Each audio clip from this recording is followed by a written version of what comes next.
I'm Tracy Sabol. Tonight on EWTN News Nightly, closed-door meeting. Lawmakers in the House continue their impeachment inquiry into President Biden by speaking with his brother. Cardinal Dolan responds. What the head of the Archdiocese of New York is saying about the controversial funeral inside of St. Patrick's Cathedral. Bombshell report. Analysis of the just-released probe in Haiti into the 2021 assassination of the Catholic country's president.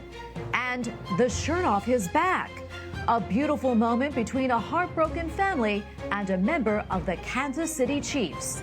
These stories and more tonight. From EWTN, the Global Catholic Network, this is EWTN News Nightly. Thank you for being with us on the Feast of St. Peter Damian. Our top story tonight, House Republicans took their next step into the impeachment inquiry against President Joe Biden. The president's brother, James, spoke to lawmakers behind closed doors today as Republicans probe large money transfers within the Biden family. Capitol Hill correspondent Eric Rosales joins us now with the very latest. Eric. Good evening, Tracy. It was a long day of testimony for James Biden. Now, this was not a deposition because the president's brother was never sworn in. However, it is a crime to lie to Congress. He was grilled by House Oversight and Judiciary Committee members as they try to connect the dots between President Joe Biden and his family's business dealings. On the top of their list, a $200,000 loan, which James Biden received from his brother. James paid it back, but on the same day, he received a $200,000 check from AmeriCorps, a healthcare company that has since gone bankrupt. Excuse us, please. Come on, guys. Excuse us. No, thanks. Mr. Biden, we're not going to comment on it. James Biden, the brother of President Joe Biden, walked past reporters and cameras without saying a word. But inside, he defended the president and said Joe had no influence in the family business and adds he kept his business life separate. Oversight Committee Chair Congressman James Comer has promised to get to the truth, which he calls a pay-to-play scheme. Joe Biden has repeatedly lied to the American people about his family's corrupt influence peddling schemes. Our investigation has revealed how Joe Biden, participated in and benefited from his family cashing in on the Biden name around the world. The case against President Biden took a hit recently after the Justice Department charged a former FBI informant, Alexander Smirnov, of lying about the president and his son Hunter's business involvement with Burisma. Republicans say it doesn't change the facts of the case. Did Hunter Biden get put on the board of Burisma? Yes. Was he paid $1 million a year? Yes. Did Joe Biden condition the release of tax money for the firing of the prosecutor who was applying the pressure? Yes. All four of those things are facts, absolutely, regardless of what the confidential human source may or may not have said. The FBI says Smirnov's testimony is all made up. In your thoughts?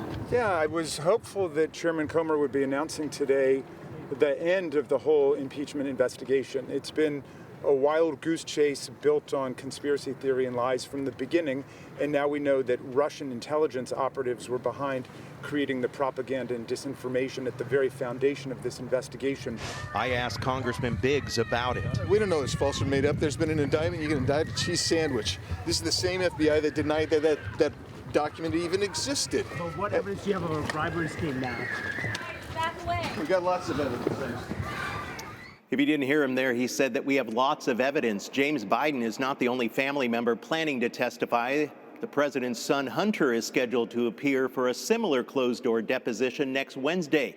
He had previously defied 2 congressional subpoenas but agreed to testify after Republicans dropped their plan to hold him in contempt. At the Capitol, Eric Rosales, EWTN News Nightly. And joining us now to discuss these latest developments is Wall Street Journal editorial board member Mene Ukaburu. Mene, good to see you again. Explain to us more about these allegations and the evidence against the president's brother, James, and how they really tie in to the larger investigation. Absolutely. So the case that House Republicans are trying to build against Joe Biden is that he was involved in the business dealings of his son Hunter and also his brother James, which were trading on Joe Biden's name and influence in order to bring in revenue from a bunch of different people who wanted to be able to have access to the former vice president. And so in the case of James Biden, he was involved with a medical group called AmeriCorps that he was drawing investment from by promising that Joe Biden would help to promote it. It isn't clear whether or not Joe Biden was directly involved with creating these deals, but it does seem that he was a beneficiary in some way because, as we heard earlier, he received a check on the same day that James Biden received payment from AmeriCorps. And so House Republicans are pressing James Biden to try to see if he can reveal something that would point to hard evidence that Joe Biden was directly involved, but they don't seem to have nailed that down exactly yet. Mene, do you think these allegations will stick and further implicate President Biden in this impeachment probe? Well, it's an open question. I think that there's a lot of pressure on Jim Comer, who heads the House Oversight Committee, and also Jim Jordan, who heads Judiciary, to show that there is solid evidence implicating Joe Biden as an actual impeachment would require. So far, they've failed to do that, and it's been a long process of interviewing different witnesses, reviewing documents, trying to find the connection. At the same time, I do think that there's clear implication that Joe Biden was aware that these things were going on, whether or not he was involved, and that will have a big political impact, even if it's not enough to substantiate an impeachment and conviction in the Senate. Yeah, and there's other developing news regarding the Biden family. This has to do with that former FBI informant and Hunter Biden. Let's talk a little bit more about that and why this matters. Yeah, so we had a previously unnamed source who turned out to be Alexander Smirnov, who was an informant for the FBI. He commented believing that Joe Biden was directly involved with the deal to get Hunter Biden payment from Burisma in return for calling off a prosecutor who is investigating Burisma for certain crimes. The indictment that came out against Smirnov suggests that he had fabricated that he had previously told a different story. Democrats say this is evidence that key pieces of the information Republicans are using to accuse Joe Biden of involvement were fabricated, but Republicans say this was only one small part of our case. Even though it's now called into question, there are many more pieces of evidence linking Joe Biden to Hunter's dealings with Burisma and other foreign business dealings. We have about 30 seconds left or so, Mene, but where do you think all of this goes? What's next? Well, I think that the president is going to continue to keep denying his involvement in the family business, as Republicans often call it. And so far, he is able to say with some shred of truth that there is no document showing that he received payment for any of these deals, even though it's clear that members of his family were sending payments to him for other purposes purportedly during all of this time. And so is there going to be a prospect of impeachment and removal? Certainly not, especially in a divided Congress. But it definitely is going to be a major campaign issue that President Trump is going to press. And I think it's going to hurt Biden a lot in the public's eye. All right, Mene, thank you so much. Always appreciate your insights. God bless. Thanks a lot, Tracy.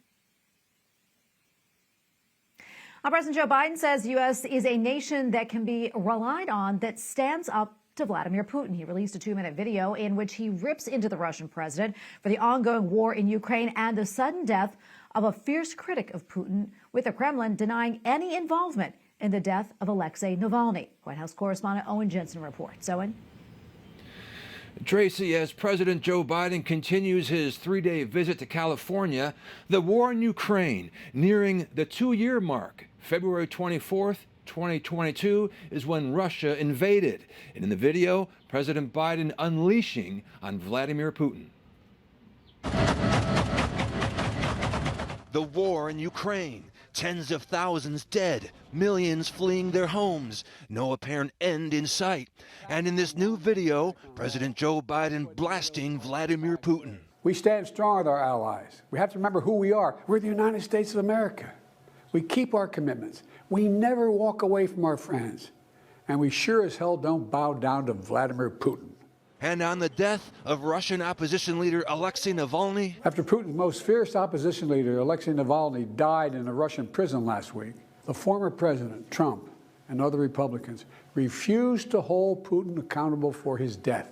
A friend of Navalny also worries about his widow's safety, since she promised to keep opposing Putin. Well, I think that Putin is going to do whatever he can to try to rub her out, whether it's killing her or whether it's defaming her or whether, he can't have this. The White House is preparing additional major sanctions on Russia in response to Navalny's death, the new package to be unveiled Friday. And just today, European Union countries agreed on a new package of sanctions against Russia. At the U.S. State Department, this update. The sanctions that we'll be announcing on Friday will be in connection both to the 2-year anniversary of the full-scale invasion of Ukraine and to Navalny's death.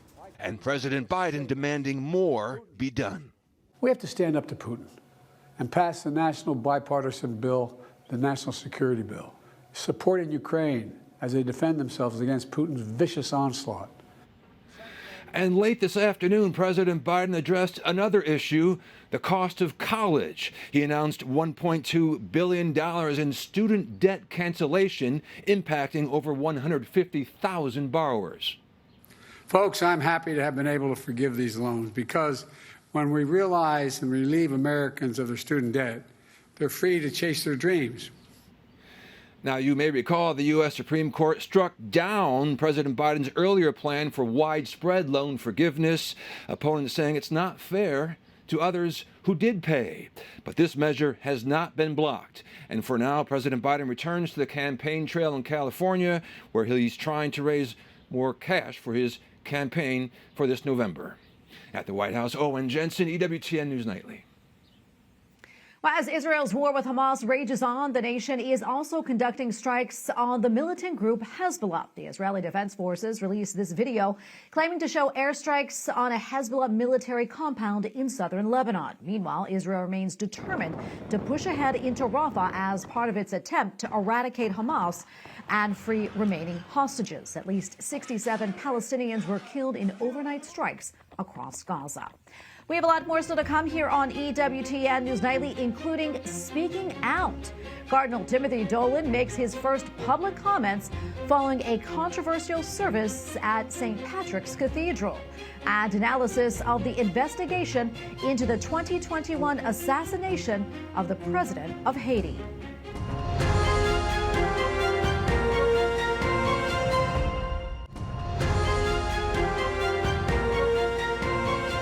Archdiocese of New York is speaking out after the controversial funeral last week at St. Patrick's Cathedral. Cardinal Timothy Dolan says the priest made the right decision not to do a mass after seeing the crowd's unruly and irreverent behavior. Speaking on his satellite radio show, Cardinal Dolan also said the cathedral staff had no idea of the trans activist identity when the funeral request was made. He added any Catholic who wants a funeral inside St. Patrick's is welcome, and the church does not do background checks. He also said, quote, when acts of disrespect toward the church go on, it does cause a lot of anguish, doesn't it? Well, meantime, a bishop from Haiti is in stable condition after an explosion near his home in Port-au-Prince Sunday night. The blast was part of continued gang violence and political unrest in the Catholic country. The Bishops' Conference of Mexico expressed their solidarity, praying for peace, justice, and reconciliation for the people of Haiti. Our reaction is pouring in after a judge in Haiti indicted 50 suspects in the 2021 assassination of the country's president. Among those on the list are the former president's wife, plus a former prime minister and ex-head of the National Police Force. In his report, the judge said President Moise's widow gave statements, quote, riddled with contradictions. The widow's attorney rejected the claim, calling the indictment ridiculous and unjust. Despite the charges and detailed report, it remains unclear who planned the attack. That information may never be known. And for analysis, let's bring in Lester Munson, Senior Fellow at the National Security Institute and an expert on Haiti. Lester, great to have you back on the show again. So what more do we know about the charges, especially against President Moise's widow? And why do you say there's reason to be skeptical? Well, over 50 people were indicted in this move by the court, including the former prime minister, as well as a leading police official. So this was a wide-ranging action by the court. I think it's and all of these charges may be very valid, but I think it's going to be very difficult for us to tell. For one thing, there is no rule of law in Haiti. Haiti has basically been turned over to armed gangs. There's a lot of political revenge moves going on in Haiti right now. It's been 2.5 years since the president was assassinated. And no, there's been, if anything, more instability since then. So we should be very skeptical of this news. It may be legitimate, it may not be. But I think we need to be mindful of the context in which the court was putting out these charges. It is a very, very difficult situation in Haiti. Hundreds of people are being killed every month. It's a very bad situation, and we need to be mindful of that as we look at those events. Yeah, it's very important to keep that in mind. Does this report, Lester, does it include a reason for why President Moise was targeted? Well, I am not sure. I have not read the indictment myself. My French is terrible, I will confess. But there's a lot of political recriminations happening in Haiti right now. There are different factions. There is no rule of law. There is not a single federal official in Haiti who was democratically elected. So the democracy is gone in this country. In Haiti, the international community has been seeking to bring in a peacekeeping force, which would provide some stability, which would reduce the violence on the streets, particularly of Port-au-Prince, the capital. That has not happened yet. That is not a real mark of distinction for the international community, including our government here in Washington, which has been trying to be helpful in this and failing thus far. So there's just a lot of chaos in Haiti. It's really difficult to ascribe motives when from here, where we have expectations about the rule of law and that kind of thing, the situation is just very different in Haiti. Yeah, absolutely. And kind of jumping off, out of that, there is also a lot of fear that these indictments could actually cause further violence and unrest in Haiti. That being said, is there any sign that maybe that's taking place right now because of what happened? Yeah, we've seen more, the violence on the streets of Port-au-Prince is ongoing. It has not abated. I don't think this decision is likely to bring peace and stability to Haiti in any sense. There's not a lot of legitimacy here. And so there's a long way to go before we see stability in Haiti. It is true that we need to have justice brought in the case of the assassination of the president, and the guilty officials need to be found and prosecuted, and they need to be taken care of by rule of law. But there just is not rule of law in Haiti right now. So it's really hard to see how this is going to lead to a positive outcome until we see real stability, the rule of law, peace, and these killings that are going on in Haiti have to stop, because right now there is no peace and security in that country. It is an extraordinarily difficult situation, and it's just a few miles from our borders. Yeah, it's a horrible situation there, a huge humanitarian crisis as well. Lester, thank you so much for coming on. Good to see you again. My pleasure. Thank you. Up next on EWTN News Nightly, plowing ahead, the latest European farmer protest arrives in a major city. Plus, a heartwarming moment following a painful tragedy in Kansas City.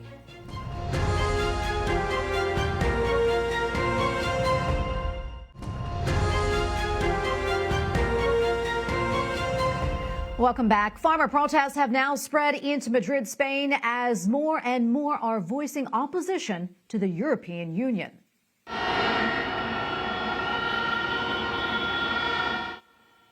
Stunning sights and sounds as many farmers drove their tractors right into central Madrid. They are demanding measures to alleviate production cost hikes. The farmers say that some of the European Union's environmental policies are facing a financial burden. Protesters add some of the concessions made by the EU and Spain are insufficient. Now to Hong Kong and the trial of former newspaper publisher and Catholic Jimmy Lai. A former associate publisher at the now defunct Apple Daily testified that Lai ran a campaign to rally support for the former British territory from then U.S. President Donald Trump. This was 1 month before the Beijing-backed national security law was passed in Hong Kong. Lai faces 2 counts of colluding with foreign forces and another count of conspiracy to print or distribute so-called seditious materials. The 76-year-old has pleaded not guilty. And joining us now is Bill McGurn, opinion columnist for the Wall Street Journal and godfather to Jimmy Lai. Good to be with you today, Bill. Thank you. I mean, obviously, you have been following these developments in this trial very closely. And for those who haven't, though, what would you say are the main takeaways here? What should people know, Bill?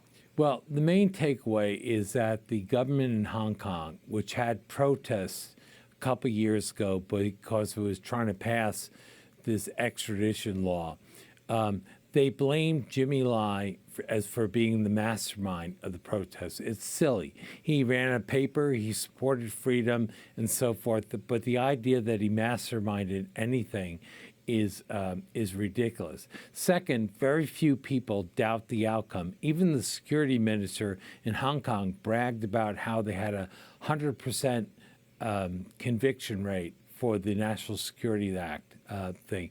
And finally, more philosophically, what the Chinese are really saying is that no Chinese person in Hong Kong or the mainland would ever dream of wanting freedom, the vote, and so forth, unless their minds were poisoned by foreign sources. And that's partly what this crackdown is about. But they cracked down not just on Jimmy. One of the groups lists 1,700 political prisoners. They prosecuted a young woman who tweeted something about independence while studying in Japan. Another guy who played a song they don't like on his harmonica. This is not the Hong Kong that I lived in for 10 years and was really a beacon of hope for a lot of Chinese. Yeah, and Bill, as you know, many people, including multiple Catholic leaders from around the world and a number of human rights experts at the United Nations, they have all urged Hong Kong to drop all the charges and to release Jimmy. Do you think with enough international pressure that could happen? Well, I think that without international pressure, it won't happen. I don't think they'll release him before he's convicted. They already convicted him of bogus business fraud charges. They want to say he's a corrupt businessman under foreign influence and was a malicious mastermind of these events. Once they say that, we have a better chance of getting him out if he becomes a thorn in China's side. For example, if the U.S. raises his case every time China wants something, whether it's landing rights, a port call, or whatever. So I think there's an opportunity, but after he's convicted. It's very sad. The idea that someone like that would be even prosecuted, unthinkable in the Hong Kong I lived in. Yeah, how is Jimmy doing? Do you know? And can you talk a little about his Catholic faith and how it's helping him during this time? Well, he converted around the time of the handover when Hong Kong was returned to China. But it's really matured. You know, at the time he converted, I had a few doubts about how much he believed because there are all sorts of social reasons to convert. The Catholics many of the people he admired were Catholic. They had leadership roles in the democracy movement and so forth. His wife is a wonderful, strong Catholic woman, and she would be happy. So I wondered, you know, if those are more important.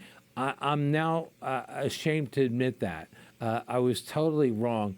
He has reached into depths of spirituality that no one can know, I think, outside of prison. It's a real comfort to him. He knows what he's doing is right. He has no doubts, and he's at peace with himself. That really comes through in his letters. He's very much at peace with himself, and the people that you mentioned, for example, one of his former employees at Apple who testified against him, Jimmy is all about forgiveness. He doesn't hold it against people. He's really reached an inner peace. But we have about 30 seconds left or so. But, you know, if Jimmy were watching right now, what would you say to him, and what would you want him to know? Mostly that thousands of people that he does not know and will never meet are praying for him.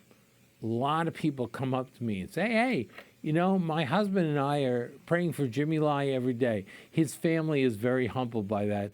And I think Jimmy feels those prayers. He's in solitary, so it's a tough haul for him. But there's a lot of support for him on the outside. Legions that he doesn't know. Well, Bill, thanks so much for taking the time to talk to us, and God bless you. Thank you. Finally tonight, the victim of the tragic shooting at the Chiefs' Super Bowl victory parade receives a gift among prayers from her favorite football team. The family of Lisa Lopez Galvan had one humble request from the Kansas City Chiefs, that Lisa could be laid to rest in a white Harrison Butker jersey. The Chiefs kicker said that he was honored to provide that jersey, along with continued prayers for the repose of Lisa's soul. That's beautiful. And we thank you for watching tonight. Remember, you can follow us on social media, Facebook, X, and Instagram at EWTN News Nightly. I'm Tracy Sabol. Good night, and God bless.